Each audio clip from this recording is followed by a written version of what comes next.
Have you ever been driving down the highway and suddenly found yourself behind a brand new truck that costs more than most people's houses? You know the one I'm talking about. The gleaming monster with chrome everything, leather seats that probably cost more than your monthly rent, and a payment that would make your mortgage broker weep. And here's the thing that really gets me. The person driving it probably makes less money than you do. So, what's going on here? How are regular people somehow affording these astronomical car payments that seem to defy basic mathematics? My name is Nick, and I spend way too much time thinking about money and why people make the financial decisions they do.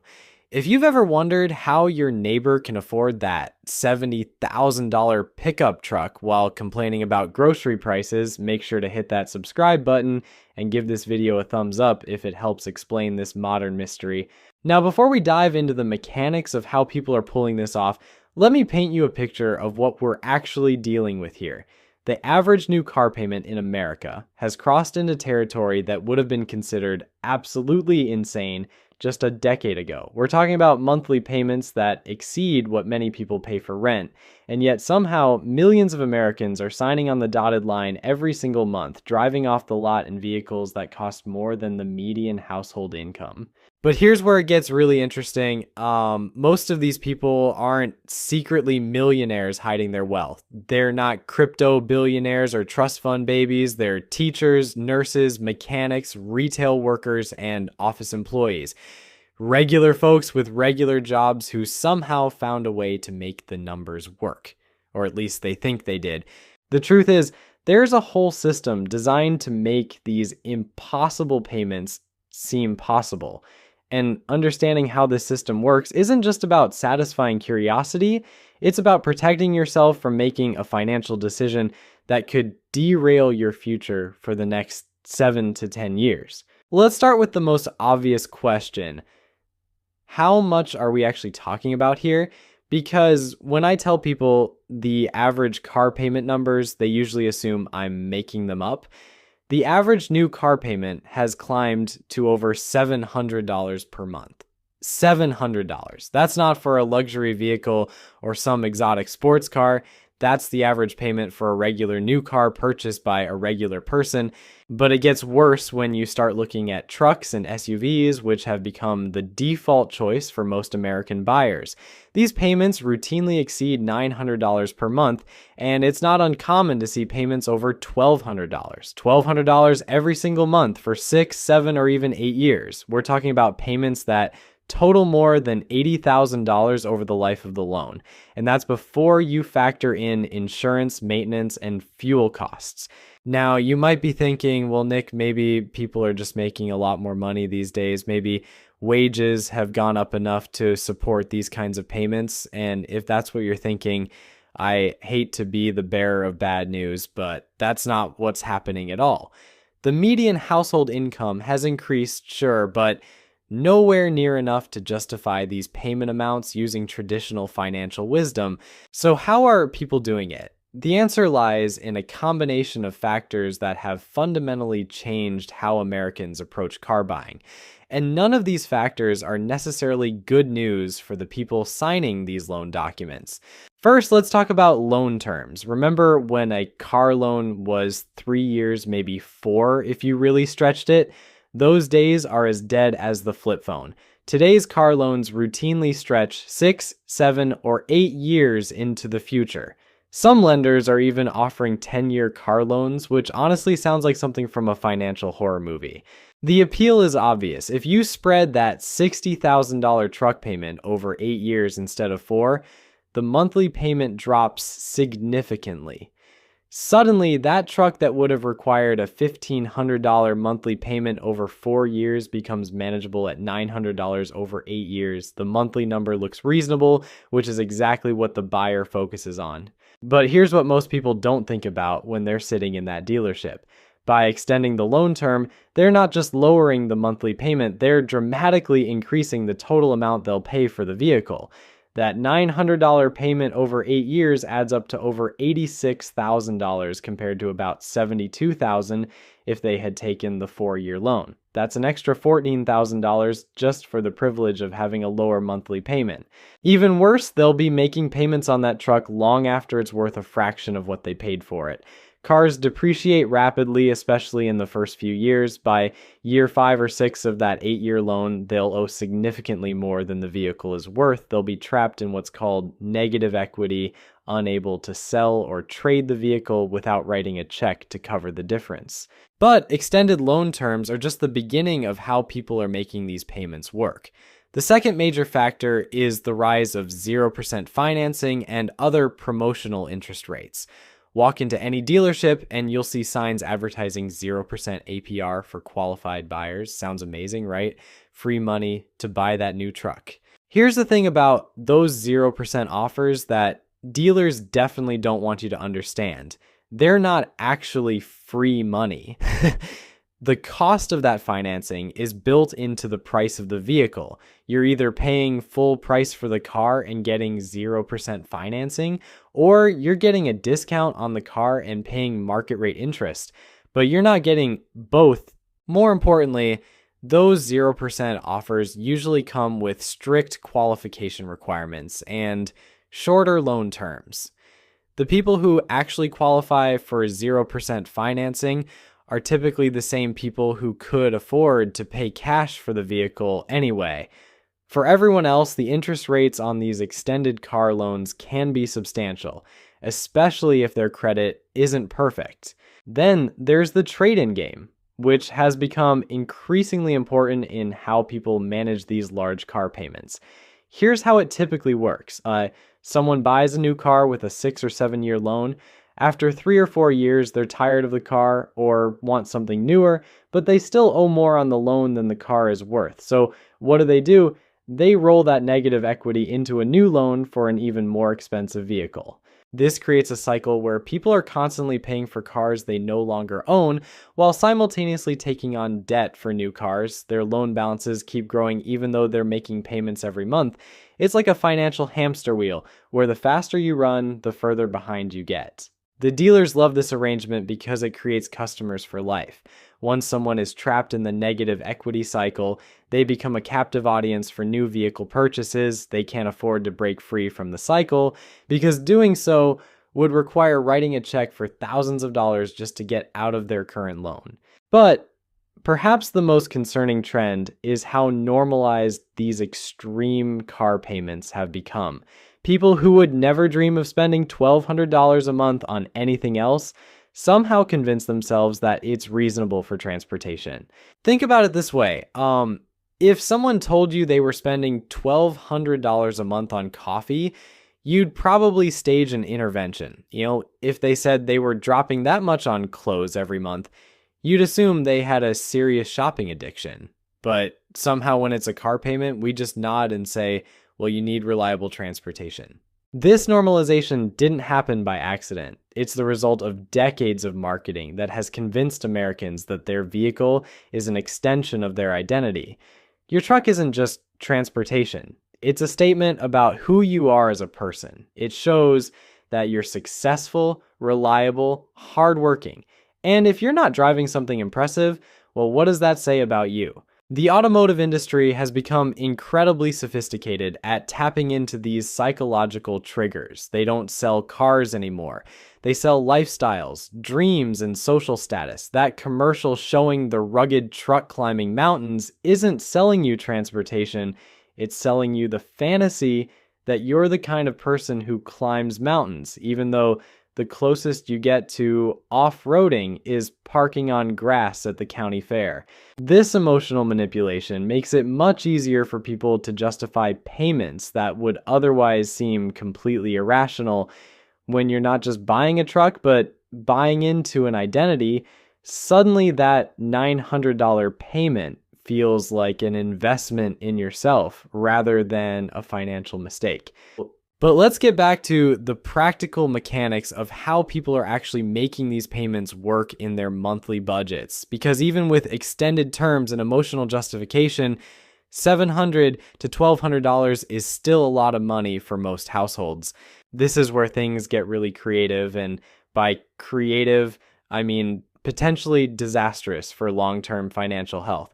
Many people are essentially restructuring their entire financial lives around their car payment. They're treating it like a mortgage payment and adjusting everything else accordingly. I've seen people move to smaller apartments or stay with roommates longer than they planned just so they can afford their dream truck payment. They'll eat ramen noodles for lunch every day while driving to work in a vehicle that costs more than some people's houses. They'll skip vacations, avoid restaurants, and put off other major purchases, all to support a car payment that consumes 25 to 30% of their take-home income. Some people are taking on second jobs specifically to cover their vehicle expenses. They'll drive for rideshare companies or deliver food on weekends using their expensive truck to generate the income needed to pay for that same expensive truck. It's like a bizarre form of automotive indentured servitude, where your car becomes both your master and your means of survival. Others are dipping into retirement accounts or taking loans against their 401k to make down payments or cover repair costs. They're borrowing from their future selves to fund their current transportation fantasies. And since most people are terrible at calculating the true cost of early retirement withdrawals, they don't realize they're potentially sacrificing hundreds of thousands in future wealth for a truck that will be worth practically nothing in 10 years. Then there's the credit card shuffle that's become increasingly common. People will put maintenance, repairs, insurance, and fuel costs on credit cards to free up cash for their monthly car payment. They're essentially using high interest debt to subsidize their transportation costs, which is like using a blowtorch to light a cigarette. Technically it works, but it's probably not the smartest approach. The most concerning trend I've seen is people taking out personal loans or home equity loans to cover down payments or negative equity from previous vehicles. They're leveraging their homes to buy cars, which fundamentally misunderstands the purpose of both assets. Your house should be building wealth over time. Your car should be getting you from point A to point B as efficiently as possible. When you start using your house to fund your car addiction, you've got the equation backwards. But here's where the story gets even more interesting. Many of the people making these extreme sacrifices for their car payments aren't just doing it for one vehicle, they're doing it for multiple vehicles. The average American household now owns more cars than licensed drivers, which is mathematically impressive and financially terrifying. It's not uncommon to find families with 2 or 3 car payments running simultaneously.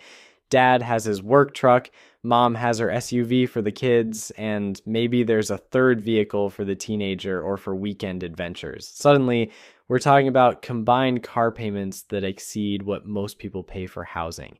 These families have essentially created their own personal auto financing companies, except instead of making money, they're hemorrhaging it every month. They're managing multiple depreciation schedules, insurance policies, maintenance schedules, and loan terms. It's like running a small business, except the business loses money every day and the inventory becomes worthless over time. The psychological effect of managing multiple car payments is fascinating and disturbing. People become experts at juggling due dates and minimum payments, but they lose sight of the bigger picture. They'll celebrate paying off one car loan while simultaneously taking on 2 new ones. They measure success by their ability to keep all the plates spinning rather than questioning whether they need to be spinning plates at all. And then there's the insurance component that most people completely underestimate when calculating affordability. Insuring a $60,000 truck costs significantly more than insuring a $20,000 sedan. Add in comprehensive coverage, collision coverage, gap insurance, and all the other protections recommended for expensive vehicles, and you're looking at insurance premiums that can easily exceed $200 per month. For families with multiple expensive vehicles, insurance costs can approach or exceed $500 monthly. That's $6,000 per year just for the privilege of legally driving their depreciating assets on public roads. Many people focus so intensely on negotiating the monthly payment that they completely forget to factor in the ongoing insurance costs until they're sitting in the insurance agent's office getting a reality check. The maintenance costs present another surprise that catches many people off guard. Modern vehicles, especially trucks and SUVs, are incredibly complex machines with advanced technology, sophisticated emission systems, and premium components. When something breaks, and it will break, the repair bills can be staggering. A simple brake job on a modern truck can easily cost $800 to $1,200. Transmission problems can run $5,000 or more. And if you're unlucky enough to need major engine work, you might be looking at repair bills that exceed $10,000. Many people making extreme car payments have zero emergency funds set aside for these inevitable repairs, which means they'll likely end up putting major maintenance on credit cards or taking out additional loans. This creates a vicious cycle where the car payment that was supposed to be manageable becomes the catalyst for a debt spiral that can take years to escape. You'll see people with pristine $70,000 trucks sitting in their driveways while they frantically search their couch cushions for gas money. It's like having a Rolex watch while living on ramen noodles. Technically impressive, but missing the point entirely. The fuel costs alone for these massive vehicles can approach what people used to pay for entire car payments just a decade ago. When you're driving a truck that gets 15 miles per gallon in real-world conditions and gas prices fluctuate between $3 and $5 per gallon, you're looking at fuel costs that can easily exceed $400 per month for someone with a normal commute. Add in the occasional road trip or weekend adventure, and that number climbs even higher. But here's where the math gets really interesting, and by interesting, I mean absolutely terrifying. From a financial planning perspective, let's take a typical scenario and run the real numbers that most people never bother to calculate. Imagine someone buys a $55,000 truck with a 7-year loan at 6% interest. Their monthly payment works out to about $800, which feels manageable compared to the $1,200 payment they would have faced with a shorter loan term. Over the life of that loan, they'll pay approximately $67,000 total. Add in insurance at $250 per month, and that's another $21,000 over 7 years. Factor in fuel costs of $350 monthly, and we're talking about another $29,000. Maintenance and repairs over 7 years will easily run another $15,000, probably more. When you add it all up, this person will spend over $130,000 on transportation over 7 years. And at the end of those 7 years, they'll own a vehicle that's worth maybe $15,000 if they're lucky. They've essentially paid $130,000 for the privilege of driving a $15,000 truck. That's not transportation financing, that's wealth destruction with cup holders and heated seats. The most depressing part of this equation is what that same money could have accomplished if invested instead.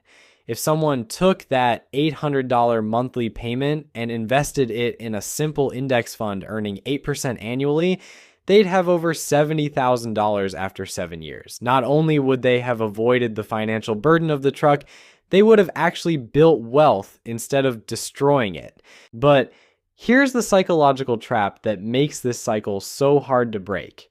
Once someone commits to these extreme car payments, they develop what I call automotive Stockholm syndrome.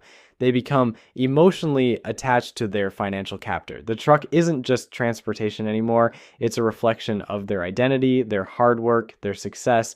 The idea of driving something cheaper feels like admitting failure or accepting a lower social status.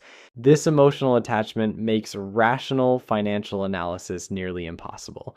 When someone suggests they could save hundreds of dollars monthly by driving a reliable used vehicle, they don't hear a practical financial strategy. They hear an attack on their self-worth and their right to enjoy the fruits of their labor.